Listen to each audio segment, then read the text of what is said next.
ধি learn academy ও অনুসন্ধান সোসাইটির তরফ থেকে আসন্ন মাধ্যমিক পরীক্ষার ছাত্রছাত্রীদের শুভেচ্ছা জানাই।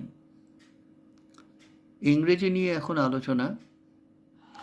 প্রথমেই তোমাদের এ ব্যাপারে আশ্বস্ত করি যে পরীক্ষার প্রশ্নটা কিন্তু একেবারেই শক্ত হবে না। সহজ ইংরেজিতে সঠিক উত্তর লিখবে, তাহলেই প্রচুর নম্বর পাওয়া যাবে। এমসিকিউগুলোর ক্ষেত্রে শব্দগুলো একটু ভালো করে দেখে নাও, বিকল্পগুলো ভালো করে দেখে উত্তর করো। এসএকিউ এবং ভিএসএকিউর ক্ষেত্রে একটু স্ট্রাকচারের দিকটা খেয়াল করো। তথ্য যেরকম গুরুত্বপূর্ণ, বাক্যের গঠনও তেমন গুরুত্বপূর্ণ।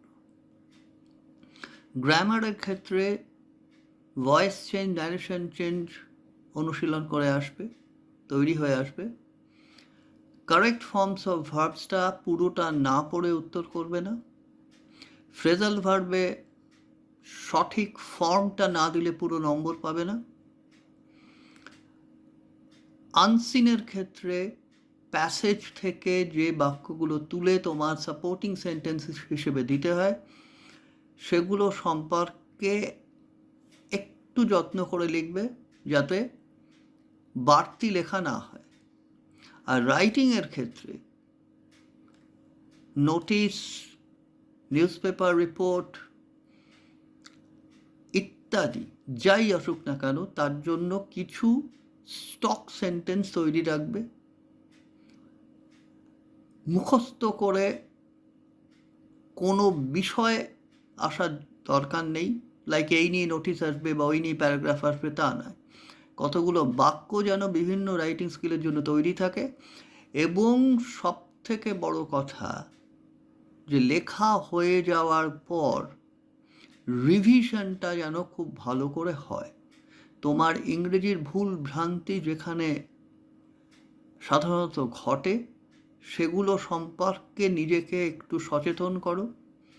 সেইভাবে খাতা লেখার পর রিভাইজ করাটা অভ্যাস করো। তোমাদের পরীক্ষা দেখবে ভালো হবেই যদি নিজেকে সঠিকভাবে প্রয়োগ করো। আবার বলছি, প্রশ্ন সোজা, নম্বর পাওয়া সোজা, কিন্তু এই নম্বর পেতে গেলে নিজেকে সঠিকভাবে প্রয়োগ করা প্রয়োজন।